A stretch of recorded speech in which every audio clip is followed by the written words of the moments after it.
وسلام على عباده الذين اصطفى أما بعد أعوذ بالله من الشيطان الرجيم بسم الله الرحمن الرحيم قد خلت من قبلكم سنن فسيروا في الأرض فانظروا كيف كان عاقبة المكذبين سبحان ربك رب العزة عما يصفون وسلام على المرسلين والحمد لله رب العالمين اللهم صل على سيدنا محمد وعلى آل سيدنا محمد وبارك وسلم اللهم صل على سيدنا محمد وعلى آل سيدنا محمد وبارك وسلم اللهم صل على سيدنا محمد وعلى آل سيدنا محمد وبارك وسلم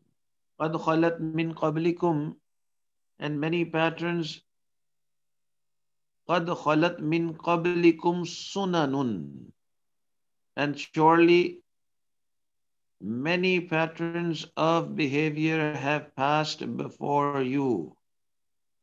Sunan, we think sunan comes from the word sunnah, and sunnah is a pattern of behavior. Generally, when we talk about the sunnah, we talk about the actions or the patterns of the blessed Prophet sallallahu alaihi wasallam. But any action, the meaning of the word sunnah is action or pattern of behavior. So that is why the translation is here. قَدْ خَلَتْ مِنْ قَبْلِكُمْ سُنَنٌ. Many patterns of behavior have passed before you. فَسِيرُوا فِي الْأَرْضِ. So travel the land. Siru means traveling or traversing the land. So travel. فَسِيرُوا فِي الْأَرْضِ فَانْظُرُوا and see. كيف كان عاقبة المكذبين. See the fate of those who rejected. And rejected what? Rejected the teachings of the Prophet. Alayhim salam. Alayhim salam. So Allah subhanahu wa ta'ala is mentioning that there have been many people or many nations before us that have passed. And they also had different patterns of behavior. And Allah subhanahu wa ta'ala is saying that if you are not believing in the messengers, then you travel in the land and see that those who rejected the messenger, what happened to them, how angry Allah subhanahu wa ta'ala became with them. So from this ayah, we gain one important knowledge, that rejecting the Prophet or rejecting the teachings of the Prophet is a cause of Allah's anger. So those people who reject the guidance that comes from the prophets is a source of Allah's anger. Allah becomes very angry that Allah has given them guidance and they have rejected the guidance. But not all the people who reject the guidance of the prophets cause Allah anger, cause the anger of Allah. Because there are two types of people who reject or who are not able to reach the teachings of the messengers. One is those who feel that they are right and the prophets are wrong, na'uzubillah. Like the Quraysh of Makkah. They used to tell the Messenger sallallahu alaihi wasallam, no matter how many proofs that the Prophet sallallahu alaihi wasallam gave them. Once they asked, okay, if you are the messenger, can you break the moon into two pieces? And the Prophet ﷺ, he pointed his finger towards the moon, and the moon actually broke into two pieces. Even this could not convince them. So, one type of people who reject the messengers or who are not able to gain guidance are those who think that they are right and the prophets alayhimus salam are wrong. Na'uz billah. And these are the people who anger Allah subhanahu wa ta'ala. Then there are second type of people, and these are the people who are searching for the truth, who are seeking the truth, but they are unable to find a truth. So there are some people who are, and they will ask questions. They will meet with the scholars. Sometimes they will go to different people, scholars of different religions, and they will talk to them. And they will talk to people of different sects. And the reason why they would do this is to so that they can reach the truth. So this the first type of people, they are under the anger of Allah subhanahu wa ta'ala because they think that they are right, and they have no they have no hesitation in calling themselves right and other people wrong. But then there is this other group who are seeking for the truth. Now those who are seeking for the truth, for them there are four ways of gaining guidance. There are four ways for somebody who does not believe in any religion or in our religion. There are four ways he can gain guidance. And the first way is to do an in-depth study of all religions and meeting with the scholars and priests of all religions. And this is something very difficult. Not everybody can do this. Not everyone has the education to do this. And not everyone has the resources to do this. The blessed companion of the Messenger sallallahu alaihi wasallam, Salman al-Farsi, he came from Fars, and he did something like this because he was the son of a priest of, in the mazhab of fire worshippers, the religion of fire worshipping. His father was a fire worshipper, but he was not a normal fire worshipper. He was the leading priest of this religion. So he was the son of the leading priest.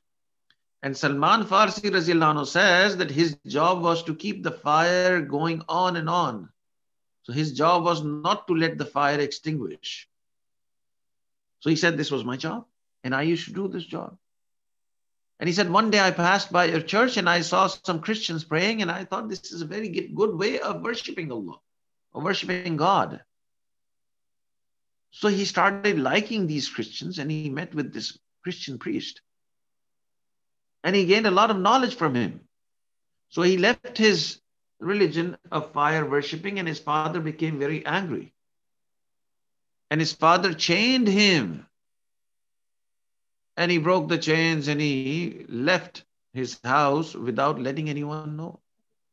And then he went in the company of the priest, and the priest was about to die. So he recommended him another priest.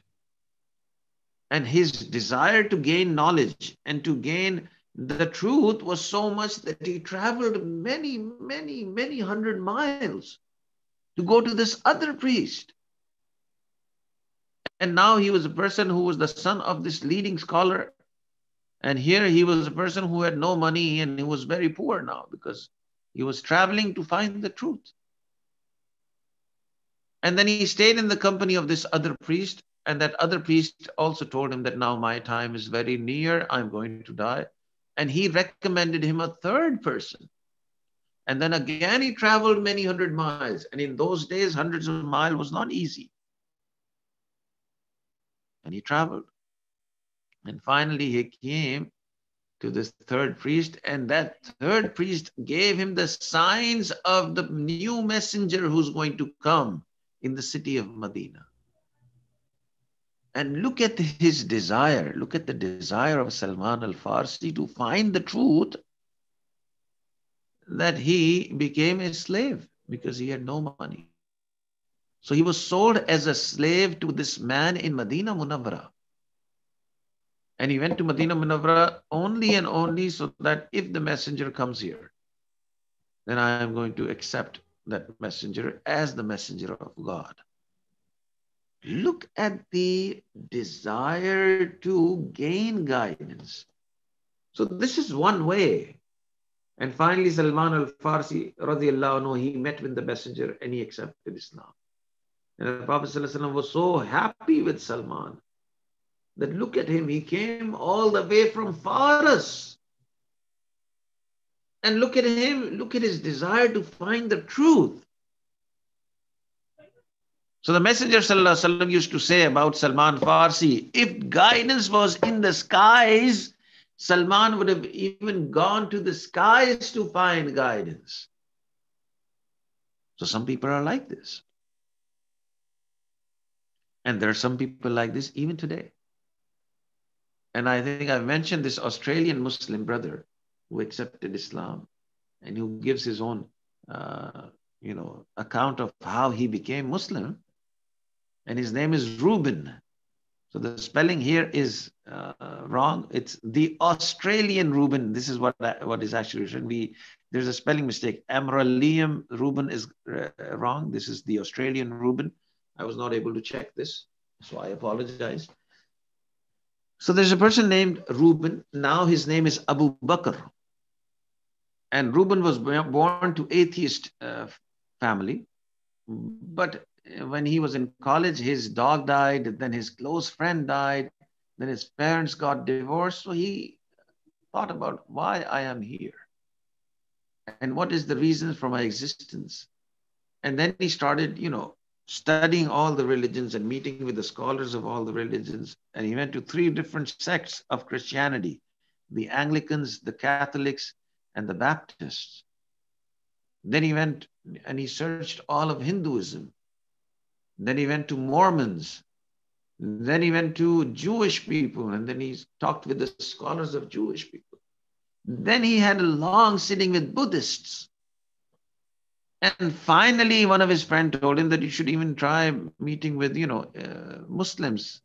And at first he said that Muslims are terrorists. How can I go to them? And then he came to one of those masjids in Australia. And then he, started reading the Quran, and Allah gave him the guidance, mashallah. So this is how some people gain guidance. They are so adamant about seeking the truth. So this is one way of gaining guidance, but this is a difficult path. There's another path, and that path is also available for everyone, for all humanity. Generally, people who are seeking the truth, they accept that there is a high being, there is an entity that controls everything a lot of time. So the best thing is to make dua to that one, to that creator. That, oh creator, or oh Lord, you guide me to whatever is truth. Shaykh al-Islam Mufti Taqi Usmani, Hafizahullah, and Mufti Taqi Sahib's translation is what we, use in this class also. If you could see this translation that is coming on your screens every time we have this translation, it is the translation from Mufti Muhammad Taqi Usmani Sahib's The Noble Quran. So very big scholar, very big muhaddis, very big mufassir, and also a very big faqih and sheikh of our time. So he narrates this story of this German woman. He says that there's a Pakistani person who traveled to Germany to find a job, and he got a job there. And he wrote a letter to Mufti Taqi Usmani. And he said to the Sheikh, that Sheikh, I have now been living in Germany for many, many years. And when I came here, I had no clue about what my religion says. And I never used to pray. And I was just Muslim by name, that's it. And he said, because I had a relation with some Christian girl, so I married this Christian girl. And we got happily married. And again, after the marriage also, I did not, turn towards the religion. Right? Religion did not appeal to me at all. Then we had kids, we had children. And when the children started growing up and when their mother started teaching them Christianity, that's when the bell rang in my ears. And what is happening? My children are going to become Christians. And at that point, he told his wife that, you should not teach them Christianity, you should teach them Islam.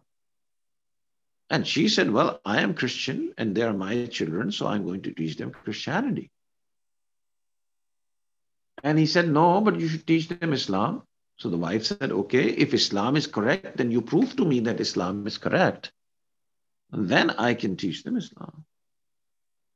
And he said to Mufti Taqi Sahab that, you see, I have no knowledge and we keep on fighting among ourselves. So you guide me as to what I can do. And the Sheikh said that, having a debate with her or always having a fight with her is of no use. It is not going to help your purpose. I'm going to tell you one thing. And he said, Allah put this in my heart. And I gave him this solution. I said to him that you tell your wife that you see, you also believe in God. I also believe in God. So let us sit together and make this dua. Let us sit together and call to that God.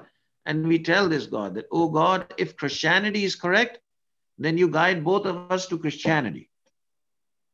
And oh my Lord, if Islam is correct, then you guide both of us to Islam. And the Sheikh said, you make this dua. You ask her to make this dua and she will agree. And then both of them, they started making dua. He said that he wrote me a letter again after some months. And he said that, well, we're doing this, but there's no change. It's still the same. She's still teaching the kids, Christianity. And I'm still having, I'm still having problems. Then a few months later, again, his letter came. And this time in his letter, he said, I'm surprised what happened. He said, one day we were coming back from work. She also works and I also work. And we were coming back from work and she was driving the car. And suddenly she parked the car on the sideway, on the roadside. And the car stopped and she put her head on the steering wheel. And she started crying. And I thought maybe she is sick or something, or she's getting a heart attack or something. And I became very concerned. So I asked her, what is going on? And she said, well, nothing is wrong with my health. I'm crying because I have came to this one decision that I want to accept Islam. And then he said that I cannot believe this, that we both sought guidance and Allah guided her to Islam. And then the Shaykh said that why would Allah subhanahu wa ta'ala guide a person who would make dua sincerely to God, that, oh Allah, guide me to the straight path? Why would Allah not reject this dua? Why would this dua always get accepted?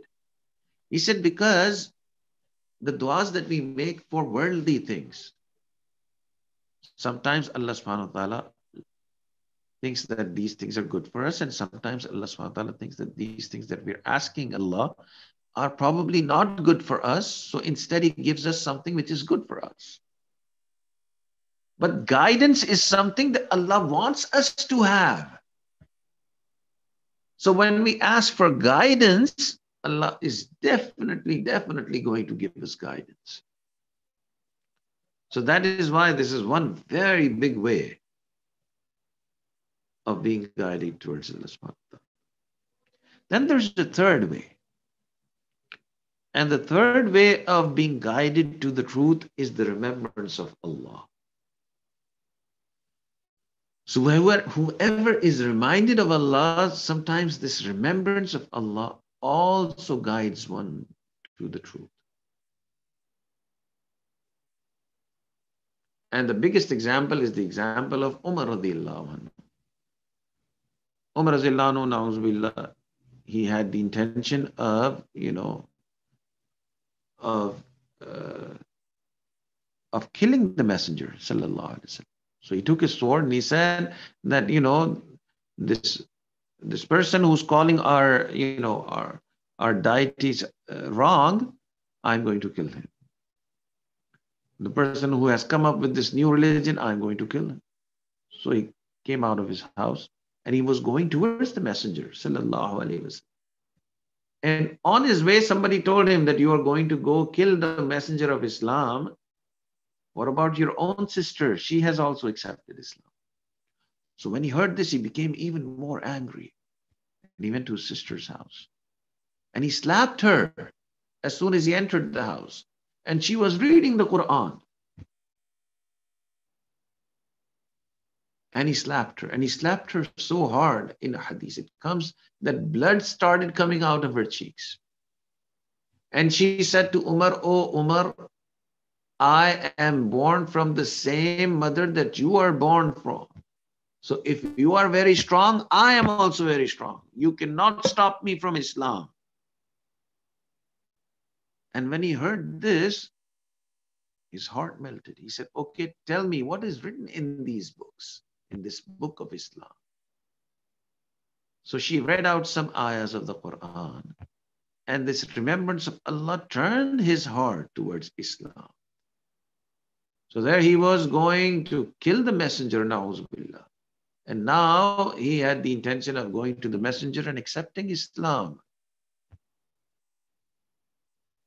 So when you're reminded of Allah, this also changes the heart. But this remembrance of Allah has also another effect, that those people who are guided to the right path, sometimes they have doubts. And they try to remove their doubts through, through intellect. And these doubts sometimes are not removed through intellect. They're removed through the remembrance of Allah. Because the heart is not contented with the truth. And Allah Ta'ala says that the person who remembers Allah, Allah Ta'ala gives him contentment of the heart. So this remembrance of Allah gives contentment of the heart. It gives you contentment in the religion of Islam. So this is also one way of gaining guidance. And the fourth and one of the most important ways is being in the company of the pious people.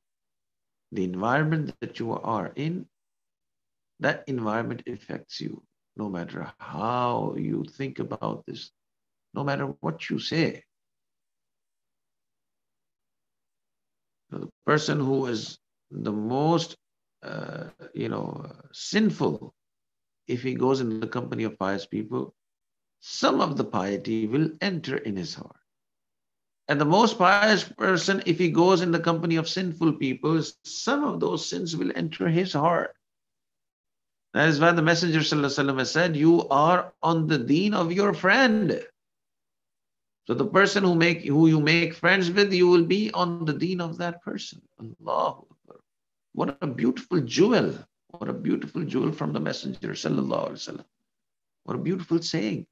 And we see it with our eyes every day. That if you go in good company, it has a good effect on you. And when you go in bad company, it has a negative effect on you. And I've narrated this incident a couple of times before also. So there's this very big sheikh in England. And all of his sons and daughters were hafiz and alims. And his was one of the first madrasas in UK. And one of the child, he went to university and he learned philosophy and he had a PhD in philosophy. And he turned away from Islam and he became an atheist. And somehow the father convinced him to come in the company of this sheikh who used to come to England.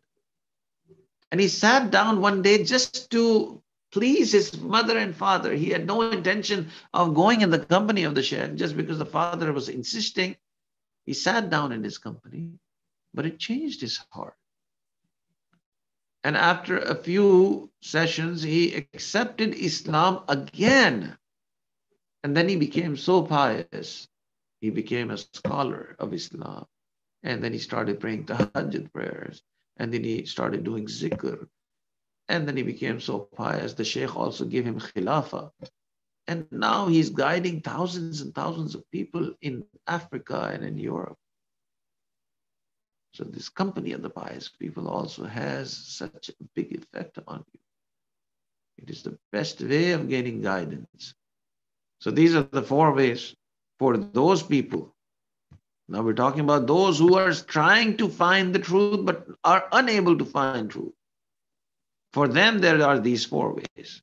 But if you are somebody who's number one here, who feel that they are right and everybody else is wrong and all the messengers alayhimus salam are also wrong, na'uzubillah, then there is no way to guide them.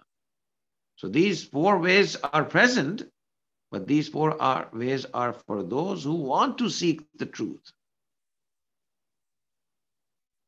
And Allah subhanahu wa ta'ala says in this ayah, that traverse the land, travel the land and see what the fate was of those who rejected the prophets. So those who reject the prophets, Allah subhanahu wa ta'ala becomes angry on them. May Allah subhanahu wa ta'ala guide us to the truth. And may Allah subhanahu wa ta'ala keep us steadfast on the right guidance. Our